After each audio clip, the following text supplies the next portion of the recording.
Hi అండి, నేను Anakapalli crush video పెట్టాను కదా. అక్కడ ఒకరు అడిగారు అనమాట, అక్క ఇది రెసిపీ కనుక్కోవచ్చు కదా అని చెప్పి. అయితే మా వాడిని పంపించాను, మా బాబుని.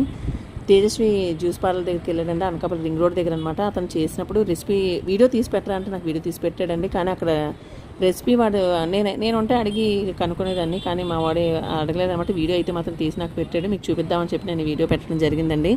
మా చిన్నప్పుడు అయితే ఈ క్రష్ ఏమో 2.5 ఉండేదన్నమాట. తర్వాత 5 రూపాయలు, తర్వాత 7 రూపాయలు, 7.5, 10, 15, ఇప్పుడైతే 20 రూపీస్ అండి. అనకాపల్లికి ఎవరి గెస్ట్లు వచ్చినా సరే ఈ క్రష్ తీసుకెళ్తారనమాట. డ్రింక్ కన్నా క్రష్కి అంత ఫేమస్ అనమాట అనకాపల్లిలోని. అయితే మేము చిన్నప్పుడు అయితే సత్వపర కొట్టాను ఉండేదన్నమాట. అక్కడే క్రష్ ఎక్కువ కొనుక్కొని మా ఫ్రెండ్స్ అందరం తాగేవాళ్ళం అనమాట. ఇప్పుడైతే ఎక్కడ పడితే అక్కడ అనకాపల్లిలో క్రష్ ఫేమస్ అయిపోవడం వల్ల ప్రతి జ్యూస్ పార్లర్లో కూడా చేస్తున్నారు.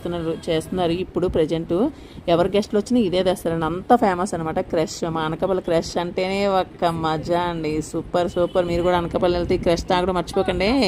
Bye bye, thank you so much my dear friends.